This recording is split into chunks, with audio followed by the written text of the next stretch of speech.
What'd you say? What is up, everybody? Solomon. What is up, everybody? Solomon here. Can you guys hear me? My mic up a little bit. I'm forced to sit in the blazing heat right now because if I go in the backyard, there's going to be a dog barking the entire time, which I don't want to hear. So give me a thumbs up or down if you guys can actually hear me, though.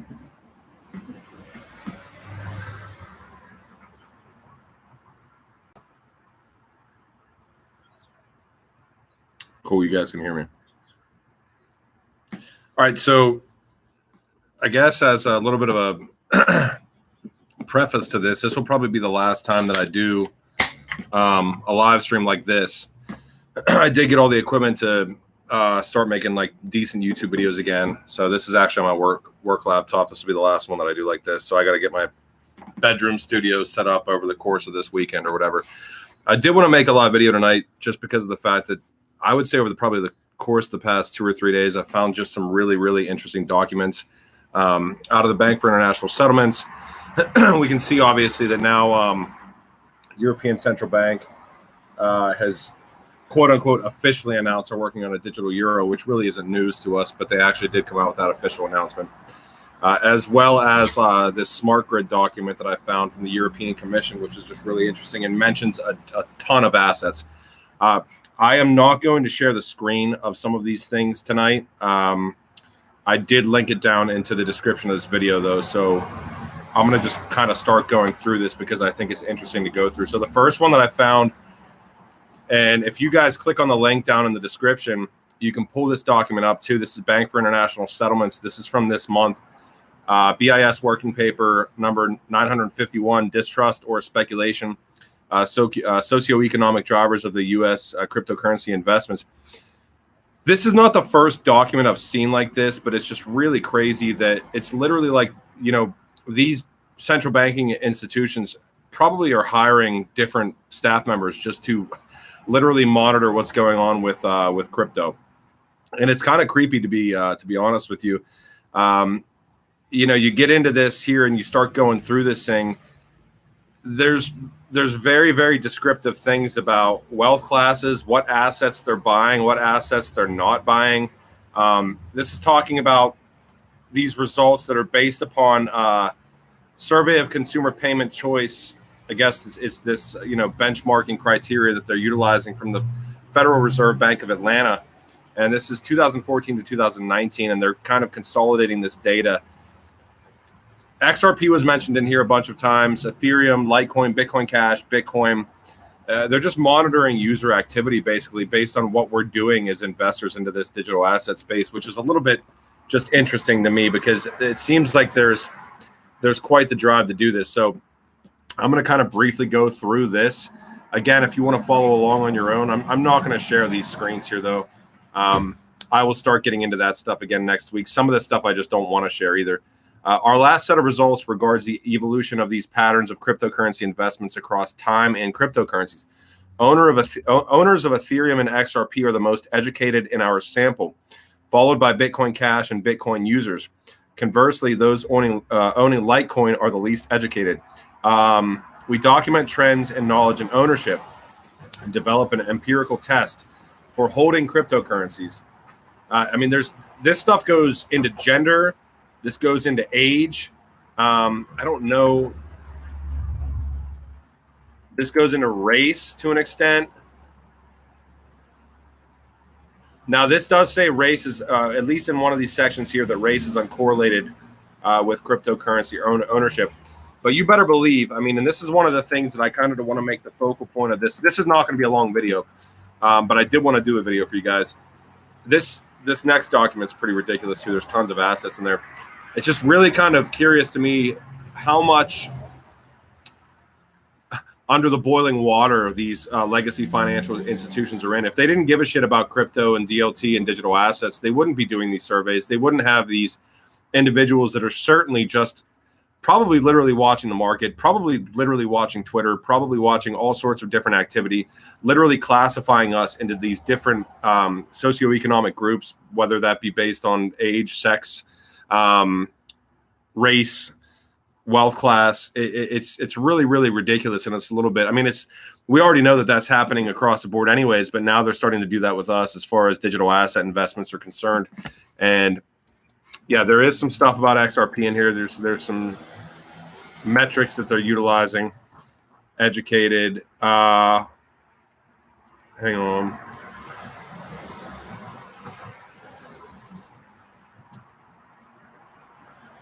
Highest income and educational levels, owning Litecoin are the least educated, blah, blah, blah. We already talked about that. Lastly, we document that owning a cryptocurrency increases the probability on average of owning a cryptocurrency in one's portfolio the following year by more than 50%. Saying if you buy crypto, then the next year you have a 50% more of a chance of buying more crypto. Take a look through this document, though. I'm sure there's some interesting stuff in there. I'm going to go through this kind of quickly here. The next one I wanted to talk about, and I just stumbled across this today. I think I was doing like a targeted search on Hedera Hashgraph to some extent, and I stumbled across this is a document entitled, this looks like it's a working document, or it's going to be, this was June 19th, 2021. Have not seen anybody post this yet. This looks like it's almost like an educational document from the European Commission. And the author of this document, which was really interesting to me, is this gentleman by the name of Gianluca Fulli. He is the deputy head of energy security distribution and markets, the markets unit at the European Commission Joint Research Center. He's involved in several projects and initiatives on smart/power grids and digital energy. This link is also in the description of this video if you guys want to pop it open and follow along. For the actual document, I've looked this guy up on my own. Involved in several projects and initiatives on smart/power grids and digital energy, including those linked with the European Green Deal, the Clean Energy Package, the Horizon 2020/Europe programs, and the European Strategic Energy Technology Plan. So this dude is obviously tied in for these green initiatives across the globe here. And this document, this PowerPoint presentation is massive. It is 66 pages long. It gets into blockchain being, a key technology for sustainability, climate change, green sustainable energy, circular economy, et cetera, et cetera. But really what I'm interested in is what assets a gentleman like this would be potentially talking about. And there are a lot. There's probably, just on my very, very remedial count, I would say at least 20 assets. They go into Energy Web, Power Ledger, Ripple was mentioned in here. I didn't directly see XRP, but I'm sure it's in here because you can't do a targeted search on this thing. Hashgraph is in here. Actually, that's kind of why I think I was able to find this, is I did a targeted Hashgraph search, talking about blockchain, DAG, which is IOTA, Hashgraph, and Swirls. They mentioned Holochain in here. There's all sorts of stuff in here. Like if I do a search for Ripple, it doesn't pull up anything. But there's certainly some stuff about Ripple in here as well. So I wanted to give you guys this as maybe a tool to look at as well. It's talking about energy consumption, all sorts of different things. Kind of ties into the release that the European Central Bank put out today. This document to me is like a gold mine, by the way. This is on Figma. It's a PowerPoint presentation. These are the types of documents that you want to find during a bear market or during a downtrend, where you can see what assets people at the EU are talking about, people at all these central banking institutions are talking about. If you can find these assets and do more deep dives into these assets, this is where you find assets that do 100x or 50x or 60x or 40x or whatever x you're looking for. You have to determine what the market cap is and what you think it will be during the next uptrend. But whether or not we're in a bull market or a bear market, I'm not going to argue. Bitcoin is in a bear market right now, at least. But this is a crazy document. There's so much stuff in here. I wanted to share this stuff with you guys. I didn't want to necessarily try to do all the shit to do a crazy big video on this. But if you pull this document up and you start going through it, you can understand kind of the scale that something like one of these large individuals at the European Commission that is dealing in these smart grids and energy, what they're actually tackling in here and what assets they're presenting to people during these presentations. And that's probably worth paying attention to, in my opinion. And then last but not least, and then I'll get into like Q&A if you guys want to bullshit for a couple seconds here. Did post this, I think, yesterday. I found a Deutsche Bank document basically stating that the ECB, the European Central Bank, is going to announce that they're officially launching a digital euro. or digital euro project within the next few days, which is why I posted that to Twitter. So I'm certainly not playing the lottery. I'm certainly not doing any gambling here. I mean, these are things that you can literally find that are out there. You just know how to search for them. So, the more people that are in the XRP community, that are in the Hedera Hashgraph community, in the Quant community, and the Alliance block community, and the Algorand community, all these communities that I believe in from a utility standpoint, and I'm missing some, XDC, there's plenty of them out there. If we can all band together and start trying to find this shit and share it within our communities, this is why, like, I posted this stuff to Patreon earlier today or yesterday, but I'm going to share it with everybody too, because these are like big hitter topics. And I think that we all need to empower ourselves with big hitter topics and try to prepare ourselves to see what's actually going to be coming down the pipeline here, because that's just the way to do it. I don't think that we're going to have forever to be involved in this market where we can potentially change our lives. I think at some point there's a shift, and they either A, regulate us out of it, or B, they start utilizing it, and then the price fluctuates to an extent where it's not able to be bought into by the normal everyday man and woman or whatever you consider yourself. So that's kind of where I'm at. What I did want to say is this ECB document, I posted this link as well. So we all saw the actual document about the European Central Bank, starting, quote unquote, starting their project with the digital euro. Well, that's bullshit, because they've been working on it for years now. And what really kind of leads you to understand how much they've been working on it is a document within the document that they released on their blog post, which was also just released today, I believe, which I have linked in the description. Digital euro experimentation scope and key learnings, and there is quite a bit in here that leads. It's complete bullshit that they're saying that they're just starting the discovery phase for digital euro. I mean, there's tons of work that has been done on this. Last thing, real quick, because I forgot about this one. I found a G20 or reports of the G20 that probably a lot of people have seen. Kevin Cage kind of briefly mentioned the one thing that I talked about in this, and then I'm gonna end this portion of the video, and I'll go onto the screen and talk to you guys. A lot of people may have seen this one. This came out in July of this year as well. Central bank digital currencies for cross-border payments. I did not link this one. This is from the Committee on Payment and Market Infrastructures. I think it's probably the same committee that's doing research on us, Innovation Hub, et cetera, et cetera. But verbiage always interests me. And in this document for cross-border payments and DLT through the BIS this month, they talk about wholesale CBDCs. And they talk about three models, really. And the third model they're talking about is an MCBD system and the focus of several projects. And they mentioned Project Inthenon Line Rock. Now, I looked back into this a little bit more here, and sometimes you can look at older documents and you find verbiage that is just very interesting. This Inthenon Line Rock, the tech provider, at least I think the main tech provider, was R3. There may be a couple of other ones, but from my understanding, from what I saw in the same thing that I had posted here, it was R3. Yeah, this is in a forward from the Bank of Thailand on Project Inthenon Line Rock's actual kind of like white paper, if you want to call it. BOT, Bank of Thailand, notably recognizes the value contributions from the Hong Kong Monetary Authority, 10 participating banks from both Thailand and Hong Kong, and our technology partner, R3. So R3 certainly plays a role. Maybe Bank of Thailand is saying that they're recognizing their technology partner, but there may be a couple of other tech providers as well. What I found interesting, though, is whenever the World Economic Forum, this is last year, talking about Inthenon Line Rock, talking about wholesale CBDCs, the description that they give underneath Project Line Rock Inthenon is what they call it. They just reverse them.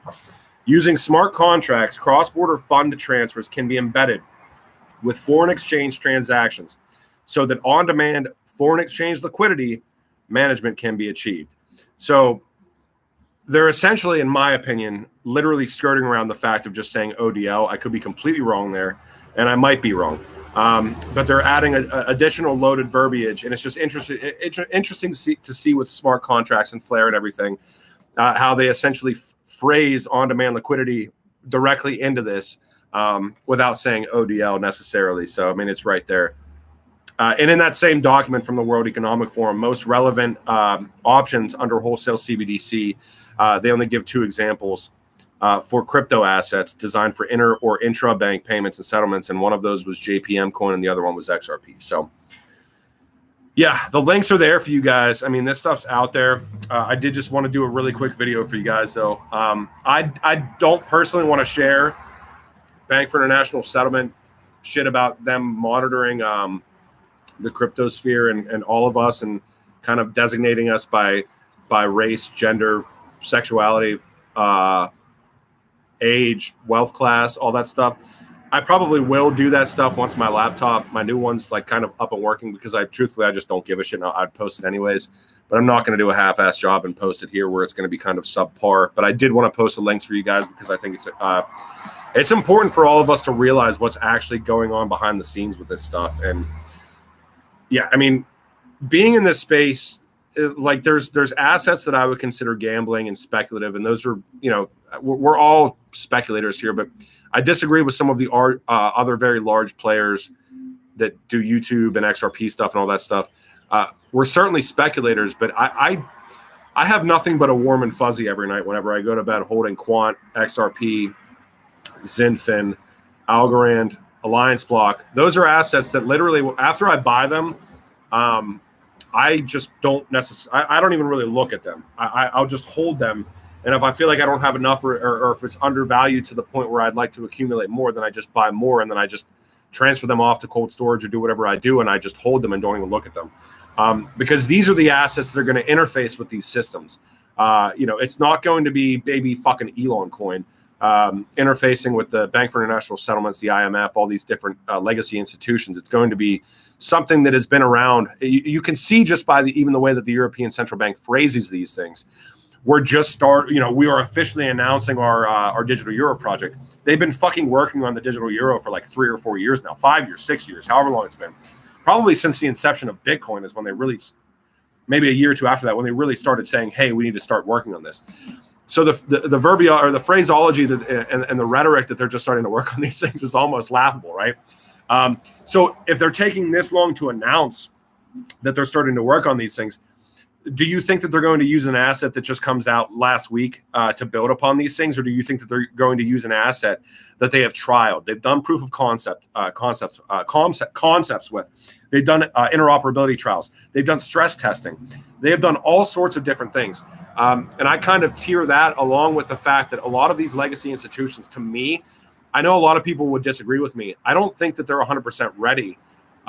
Because I think that they are trying to cover their own asses to every extent possible, which is very curious to me that we would see Ripple be sued for XRP potentially being them selling unregistered securities after we know that Ripple as a whole has worked with these legacy institutions more than any other blockchain company in the space, period.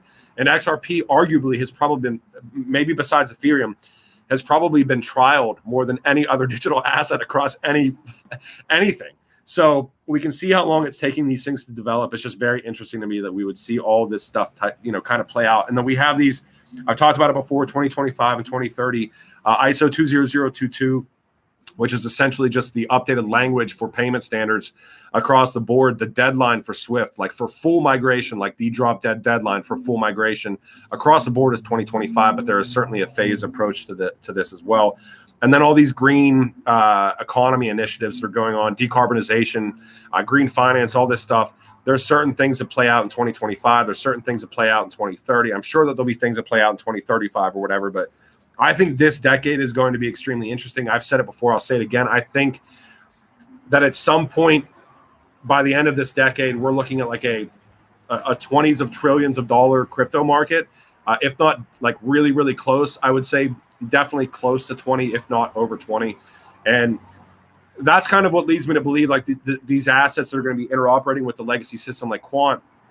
Alliance Block, I think, certainly plays a role, but it plays kind of that hybrid role.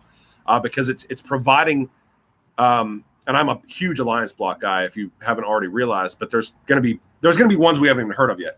Alliance Block kind of plays this unique hybrid role because it certainly like has these like tools to be able to enable centralized finance to integrate with decentralized finance with these rule books that they're implementing from data subsets and everything else, even from a regulatory standpoint, KYC and AML platforms, cross-border jurisdictional platforms, as far as is my digital asset regulatory compliant in the area that I'm at to be able to interface with another company that is across the globe somewhere.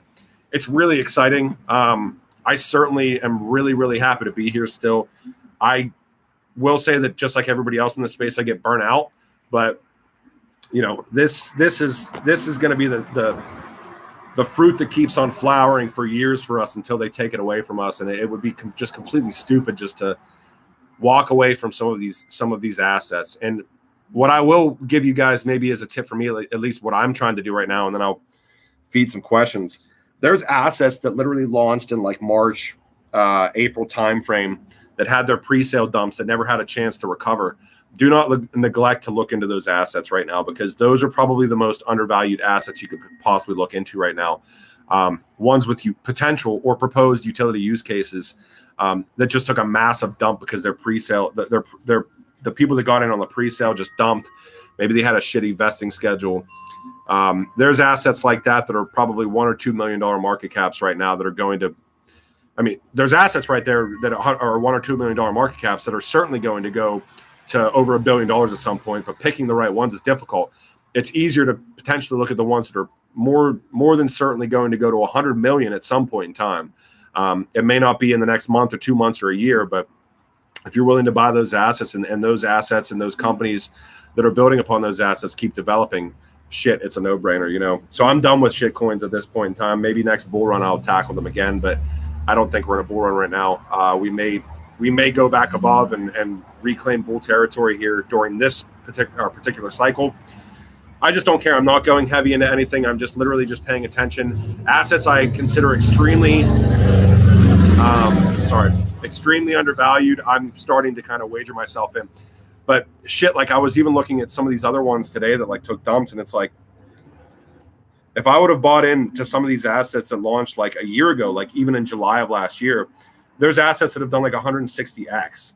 So that is the power that you have if you buy during actual capitulation or right after capitulation during the consolidation period, right after the bear market bottoms. That's kind of still going to be my big move. But if I see something undervalued, there's just no way I can completely walk away from it at this point in time. So which low cap assets? ICP Definity is big. What is ICP's market cap right now, though? It's probably still going to be in the hundreds of millions of dollars, or millions of dollars.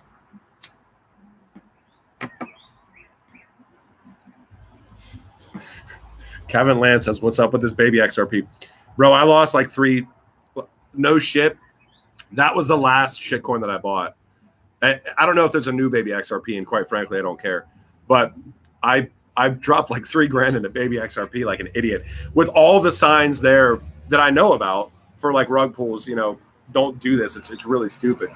I caught. So like the caveat for me was that like I caught like for like probably like a month and a half straight. I was just catching shitcoin after shitcoin. Then I caught a really big one, and I was like, oh, I know what I'm doing.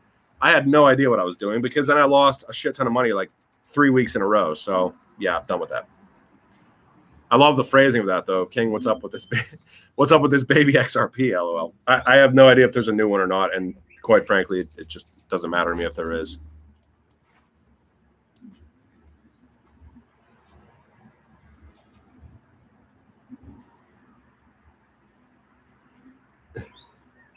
Decarbonization, melanating black people? No, that is not what decarbonization means whatsoever. To answer your question, decarbonization is just essentially making these digital assets that utilize fossil fuels, everything else. I mean, even paper fiat. They burn certain things to make cash, right? They cut down trees, they do everything else. That all emits pollution, right? So by decarbonization, they're trying to make finance green to an extent, I guess I should say. Green by, I mean that there's really almost zero carbon footprint. Whatever rhetoric they're using, et cetera, but faster, cheaper, cleaner. That's kind of the mindset for decarbonization as far as finance is concerned. Certainly has nothing to do with the color of your skin.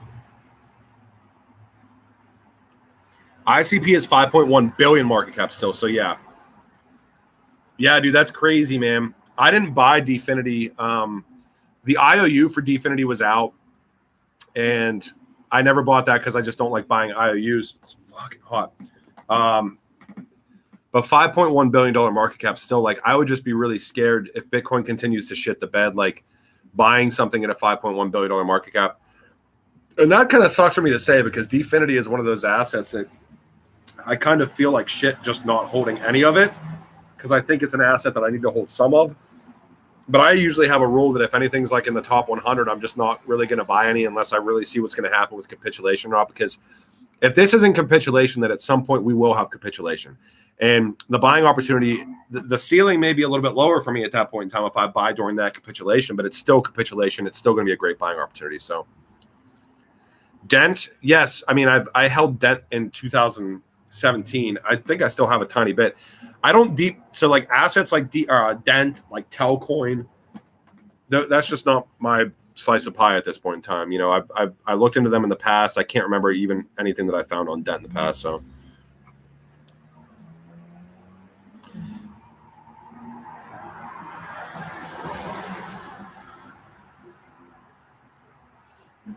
Jason Random says SafeMoon is the new Bitcoin.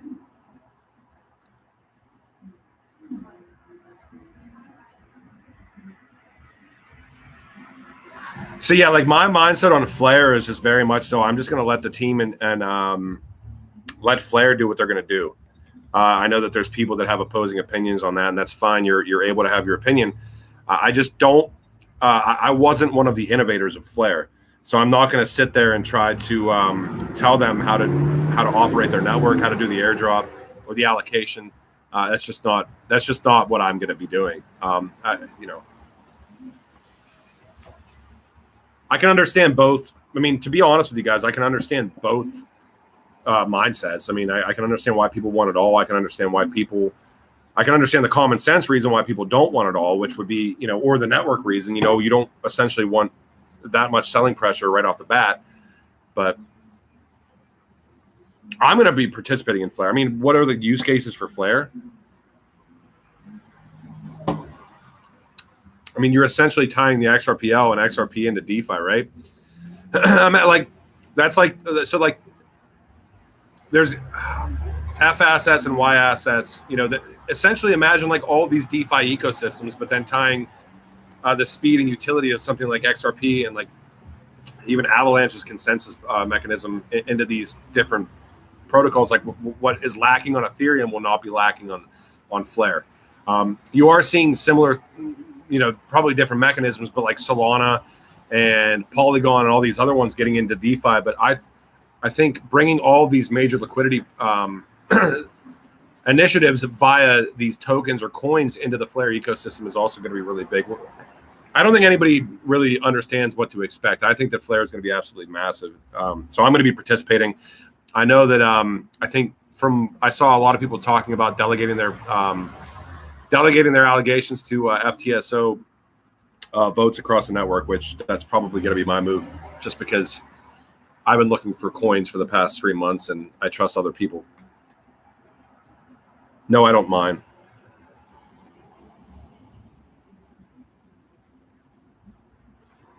I think the Spark IOU is for sale on, I don't know if it's BitTrue or not. Yeah, I've heard of Safe Haven. Who else is going in on ISO 20022 compliant tokens? Yeah.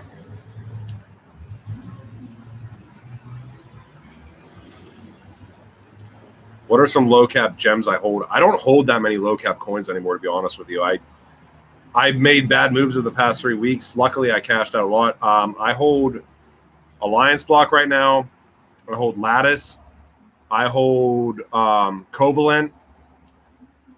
I hold Genesis shards.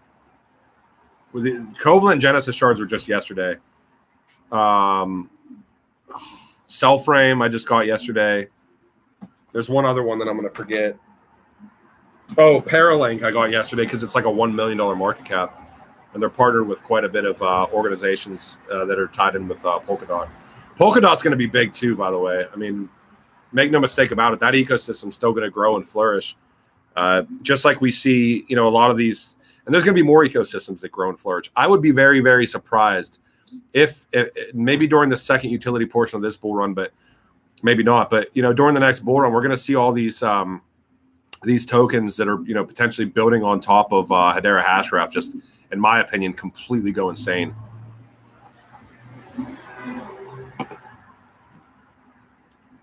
Martin's a good guy, I think. Martin, I think me and him, I think we follow each other on Twitter. Cello's big, yeah.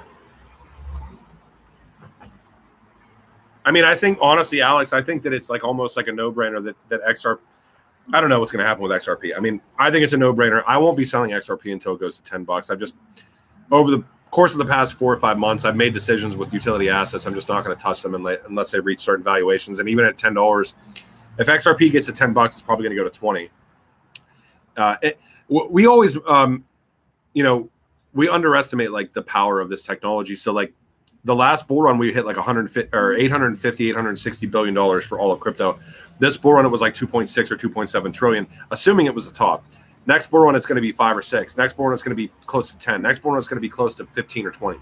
I mean, it's just like, even if you read through that smart grid document that I linked for you guys, it's talking about this existential growth that just doesn't stop. Just like how many people use the internet on a yearly basis. I mean, the tipping point has already occurred for crypto and blockchain. The only problem that I think that we have is going to be finding the assets that aren't dog shit. And that's not even that difficult right now yet, because there's just going to be so many of them. I remember at the beginning of this bull run, or even like 6 months, 8 months ago, on CoinMarketCap, there was like 5,000 or 6,000 assets. And now what is there, 12 or 14,000 or something crazy? Most of them are just complete dog shit. Bad idea to get quant at these prices. Quant would be an asset for me, and this kind of goes in tandem with the Definity thing. I don't want to buy Definity right now just because I can't bring myself to buy an asset that's already valued at multiple billions of dollars. Quant would be a little bit of a different animal for me. Quant, I think, got close to $1 billion market cap. Am I mistaken on that? If I held no quant right now, and this is not financial advice, if I held zero quant right now, I would still probably try to get just a little bit of quant, because I think that at some point with 14 million max tokens, you're not even considering the tokens that are out of supply because they're being utilized or being staked at some point or doing whatever. You're talking peanuts for quant even to hit $1,000 market cap or $1,000 valuation at some point in the future. That's my belief, and I could be 100% wrong. I have said I think quant's going to go to 5 figures. I think quant goes to $10,000 at some point in time in the future. I don't know if that's this. It's not this bull run. I don't know if it's next bull run, or I don't know if it's the bull run after that. I really don't care for something like quant. I'm just going to hold it unless something devastating happens. And then even if something devastating happens, like what we saw with XRP, I just really don't care.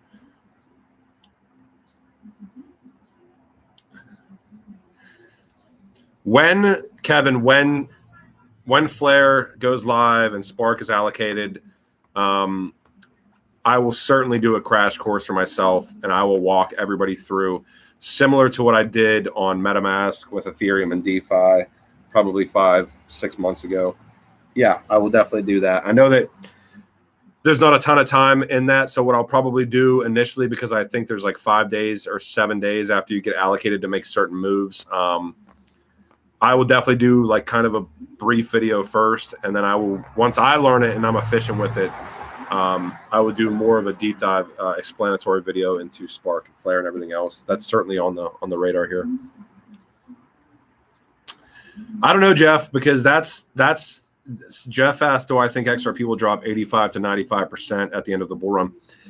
Dude, I don't know, because that's a metric that was utilized historically for every previous cycle top going down to the next cycle's low or the bear market low. And XRP didn't hit a top. It didn't break all-time high. So I don't know. It's such a tricky space right now. Like, I know BC Backer has been talking, and I love that dude. I think he does great work. I'm watching multiple different people. I don't think that anybody is certainly 100% right. So you have to kind of weigh for yourself this kind of wary type mindset where, like, do you think this market cycle is over? it's such a tricky question because like I feel like a lot of these big large cap assets are like in consolidation at this point in time. Like it would be so hard for me to believe that something like XRP is going to drop back down to 20 cents or 25 cents. I could be completely wrong. But we're not that far away from that either. So it's I don't know. I can't give you the right answer because whatever answer I give you is going to be wrong. Whatever answer anybody gives you is going to be wrong to an extent. I do know one thing. I know that Bitcoin's in a bear market right now. There are very easy metrics that you can utilize to determine if Bitcoin's in a bear market. That's not to say that it doesn't break above and go into a bull market again. What that will say is for me, and I haven't looked at Bitcoin for about a week or so, but from looking at it very, very consistently for like 2 or 3 months straight and looking historically about what Bitcoin's done, for Bitcoin to break above a bull and go bullish again and for pretty much everything to go bullish again, Bitcoin would essentially have to break 11 years of history to do that, because historically when we're at these levels of support and resistance where we're at right now, it's, you're looking at a year and a half to go back and start that consolidation phase and go bullish again. But Bitcoin likes to surprise people. I have certainly looked into casino coin. I don't hold any.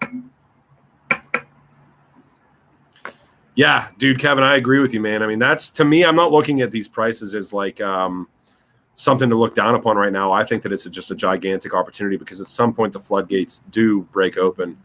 And I don't even know if it's next bull run or this bull run if it continues. The floodgates break open at some point from a utility standpoint. They have to. The history of innovation shows us that the assets that either A, have the most utility, or B, have already reached over the tipping point, are the ones that survive and last and do crazy things from a valuation standpoint once mainstream adoption occurs. So that's like one of the reasons too, like where I can't stand Ethereum, but it's so hard for me not to like believe in long-term sustainability for Ethereum, just because I think that tipping point may have already occurred for Ethereum, because these legacy institutions take so freaking long to adapt. And Ethereum is so ingrained in almost every major organization you can think of at this point in time. But what they're also doing, a lot of these organizations, like you see like in tandem initiatives, like Hedera Hashgraph for me is potentially like the monster of all monsters. Like I will hold Hedera Hashgraph until the end, regardless of what happens, because these legacy institutions have future-proofed with blockchain, and all these different coins and all these different proof of concepts for the past probably 5 or 6 years now. And they're even doing that more so now. Hedera Hashgraph is future-proofing the future-proofing. So for me, it's an asset that I'm just not going to let go of, and I will try to accumulate more depending on what the price goes to. So.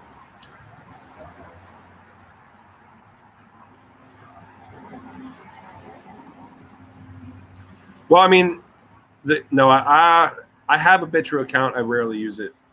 I don't use PowerPiggy or anything like that.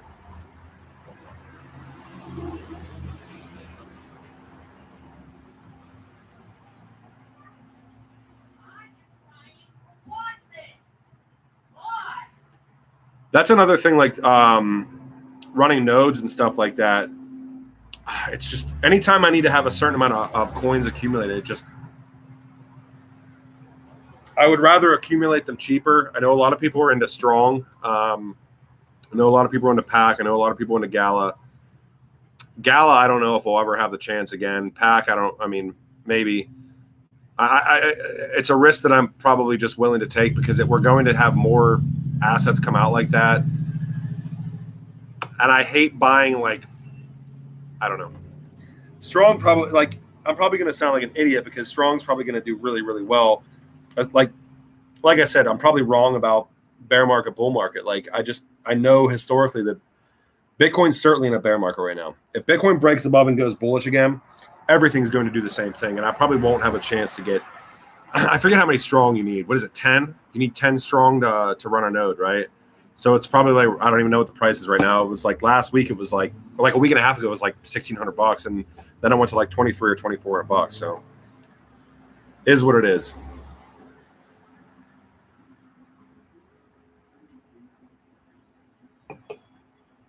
By the way, this shirt is from H Bar Swag. I am not affiliated with H Bar Swag, but I thought it was a badass shirt, so I bought it. Yeah, 10 strong, right? I mean, you can tell I looked into buying a strong node for about 2 weeks straight. But for me, I kind of weighed out my options, and it was either buy a strong node for $1,500, and then 4 days later it was $2,300, or reserve funds and try to go into some assets that have just completely taken really, really big shit since their release, which was, like I said, I did Paralink, Genesis Shards. Genesis Shards is the only one that concerns me a little bit because, you know, it's nice to see like community hype behind these things too, and their Twitter account doesn't get a ton of likes, but Rashid Ajaja Alliance Block, I think, was one of the investors into Genesis Shards as well. It's an interesting use case. It essentially is adding utility to your reserve spot for these IDOs and stuff like that too, in the form of their Gen Shard tickets or whatever they are. Who knows? It could not do well. I have no idea. Cell frame's interesting. Supposedly quantum resistant. I got that one just because it completely shit the bed.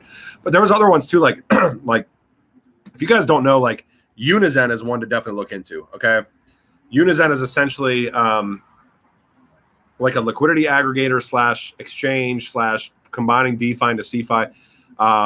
Gilbert Viridian that's the CEO of Quant, was one of the original advisors of Unizen. Their pre-sale completely dumped. They partnered with Alliance Block, and then I think it was like yesterday, or maybe it was even today. Rashid Ajaja, the CEO of Alliance Block, is now one of their head advisors as well. So I am not sleeping on anything that Alliance Block is tied into. London Stock Exchange, Avalanche, Adair, Hashgraph. It's just an asset that I'm not going to screw with. So, and anybody that they're partnered with, I am paying attention to as well. I don't hold all the tokens they're partnered with, but and then the last one I'm kind of looking at still is Casper. Like Casper completely shit the bed too. So it's not the last one, but it's one of them.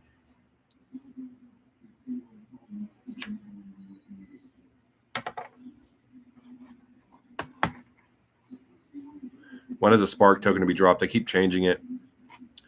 I've looked into AMP. AMP's a higher market cap, right? Not like super high, but it's higher. Thoughts on BC backers stating that we are not in a bear market? I mean, I'm going to respectfully disagree with him. I think that he's wrong. I love the content that he puts out, but all right. So I will do 5 minutes on here. I will tell you why I think he's wrong.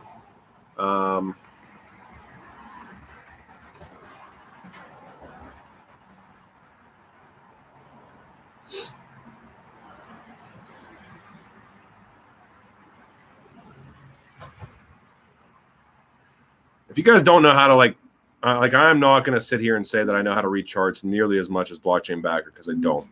I don't know. I mean, I know how to overlay fractals. I'm not overlaying fractals. I just don't do that type of thing.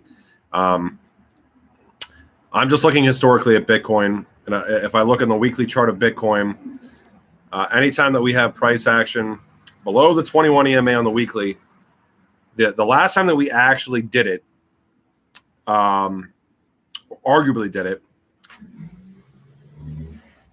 and broke back above and went bullish again, was 2013. 2013, and I've been talking about this on Patreon for a long ass time. 2013, on the weekly chart of Bitcoin, we broke below the 21 EMA on the weekly, but we didn't have a full candle body close below it. That very, very next weekly candle closed right back above the 21 EMA. We got rejected. We were kind of hovering right above the 21 EMA, kind of right on the line. And then we went off and did our little second bull run here. I mean, this is 8 years ago. There has been no candle close on the weekly for Bitcoin. And this is just one reason. On the weekly for Bitcoin, where we did not go into a bear market. Now, that being said, and I've been talking about this quite a bit on Patreon and Telegram and stuff like that, we generally do have relief rallies because nothing goes straight up and nothing goes straight down, right? So there's multiple different factors and facets into that. That's just the simplest thing that I could potentially give. And I could be wrong. Again, I disagree with blockchain backer on the fact that we are not in a bear market. But like I said, can we go back into a bull market and can we break, trends that we've had in the past? 1,000% we can. And I think the BC backer certainly has done enough of his own research and due diligence where he 150% believes what he's saying to be true. I am just saying that I have I have a differing opinion, which is completely fine. I mean, that's what we're all here for, right? We're here to have like normal conversations and different opinion from each other. So, because nobody's going to be 100% right, guys. Yeah. Kevin makes a really good friggin' point, especially with inflation and everything else. Kevin says, I do hope you and your viewers are aware of gold and silver, mainly silver. Hold there is more than just crypto. Yeah, 1,000%, Kevin, dude. I caught a little bit of the silver bug, I would say, maybe about a year and a half ago. Never really talked about silver. I have posted things about silver on Twitter occasionally. I don't even know if I've ever posted anything about silver on like Patreon or anything like that. But yeah, silver to me. So generally with silver, the thought process is there's this like 15-to-1 correlation between gold and silver. So inherently right off the bat, if you're assuming that that's correct, silver is extremely undervalued. If you really kind of look into silver and understand the prospects of what's happening as far as this green economy is concerned, that these initiatives that are rolling out across the board, silver is going to be used in almost all of those, number one. Number two, silver isn't necessarily primarily mined. I'm sure that there are organizations and companies that primarily mine silver, but not really. Silver, for the most part, is kind of a byproduct from mining other minerals, right? And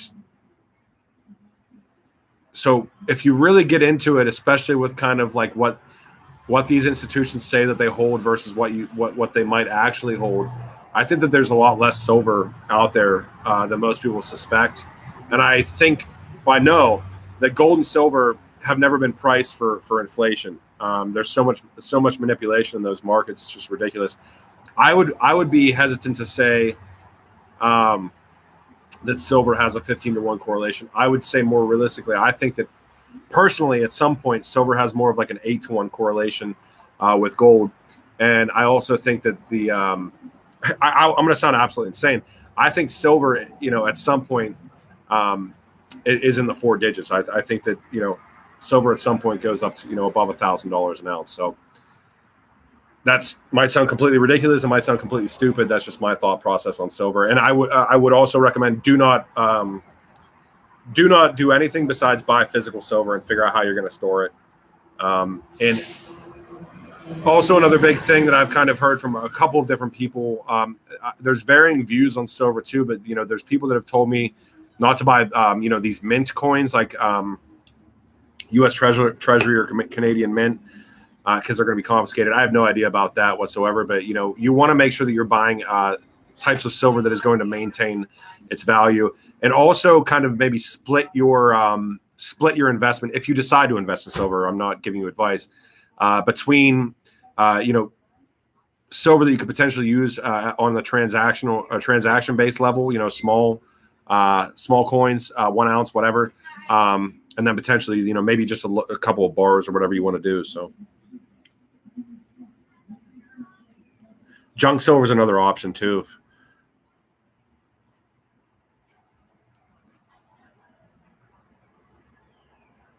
There's already silver not running on DLT, but attached to DLT.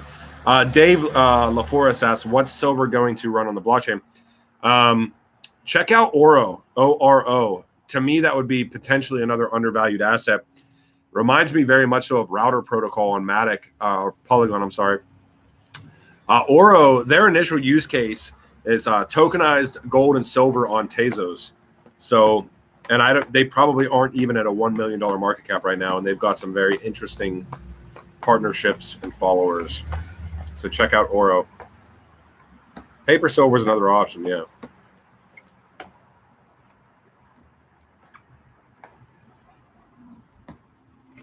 Do I think XRP is done for the rest of 2021? No, I never said that. I all that I'm saying is be cognizant of what Bitcoin is doing right now, what it's historically done, because If you're just basing it on Bitcoin's price history, which historically every asset generally follows Bitcoin, maybe not in the very, very short term, but at some point, all assets pay the piper. And right now, the piper is unfortunately Bitcoin. That doesn't last forever. You have to, like, for me, I just like to look at what historically has happened, but also realize that trend can be broken. So I'm just very, very I'm wary right now as far as calling us still in a bull market, because I don't believe we are. But I'm also a realist, and I understand that any trend can be broken, because that's the only certainty, is that all trends are going to be broken at some point in time. So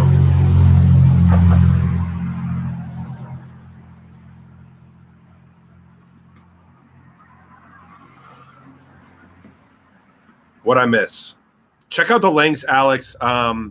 So essentially, the Bank for International Settlements is monitoring us from a gender, from a skin color, because I don't like saying race, because we're all fucking humans. From a sexuality, probably is in there at some point, I'm assuming. An age, a wealth. Bank for International Settlements is monitoring us. I think the IMF did that previously as well, looking at our trends, looking at our wealth levels based on what assets we're investing in. The other one was European Central Bank, calling bullshit that they're just starting development. And then the really big one was kind of that smart grid document from the European Commission. Lots of assets mentioned in there, which I definitely wanted to share with you guys. I didn't visually show any of this stuff, but the links are in the description for all of you guys. So, wait, what? Yeah, I hope silver goes to a grand. Yeah, like Chief Keen says, silver $1,000 probability, but we are talking, 20 years. Yeah, but to me, Chief, and I have a similar mindset. That's like kind of the way that I look at these utility-based assets with DLT too. So, like silver, if I buy silver, I'm not going to touch silver, right? It's the same thing if I buy XRP. It's the same thing if I choose to buy more HBAR, because I feel like it's just way undervalued at the point in time. Same thing with quant. Same thing with name your utility asset and go from there. Me too, Vin. Vincent Rowe's been in XRP since 2018.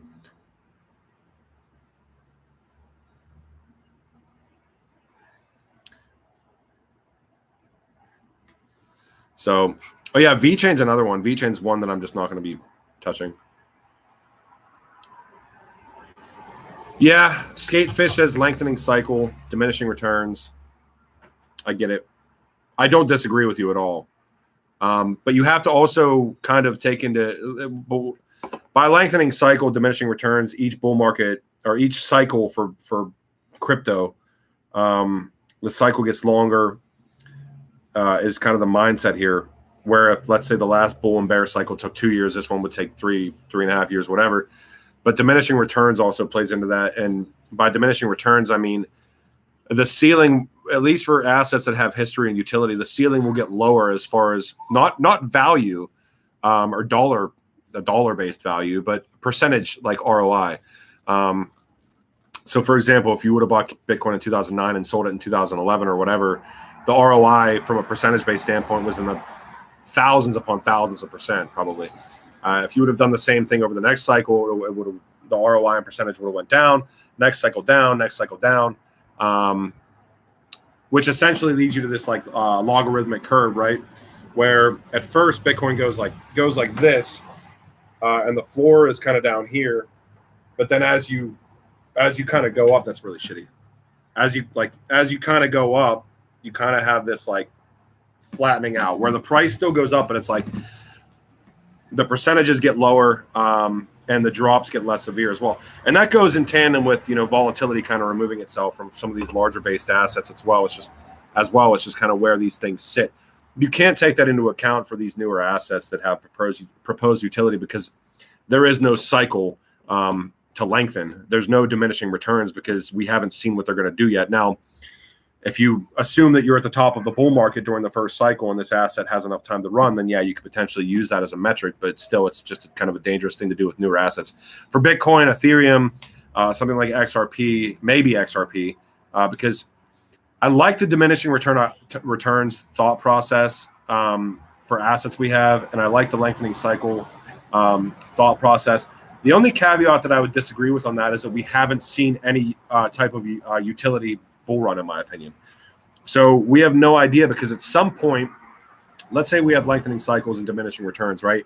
And you chart everything from an ROI perspective, right? And everything goes into its nice fucking thing. And then at some point, you've got these assets that are within this cycle and they're bouncing up and down here. And at some point, utility kicks in. What's to say that it doesn't break the trend and it doesn't go above and fucking go crazy? I mean, that's certainly a possibility. We can't neglect to think of any possibilities that could potentially happen in this market. So what am I bullish on? Wait, where did that go? I do like VeChain. I hold VeChain. I hold Zinfin.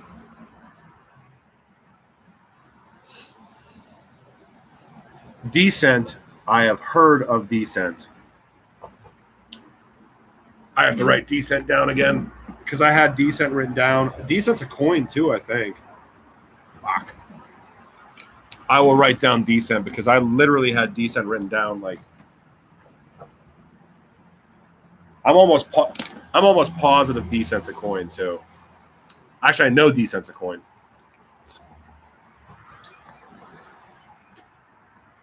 So, all right, guys, I am going to end this because I've been on here for about an hour. My wife just came out and cracked open a beer, so she's wearing my T-shirt as always. My T-shirt. Yeah, your T-shirt. Yep, we're married, so everything that you own, have ever owned, and will own is mine. That's about it. Get it right. So, thank you guys for joining. I hope you guys appreciate the links. If you guys have any questions, yeah, and as a recap too, I think this might be the last video I do before the new setup. I have all of my stuff in. Home studio will be at some point next week, so kind of go from there. My wife tells me the same. All right, later, guys. Bye.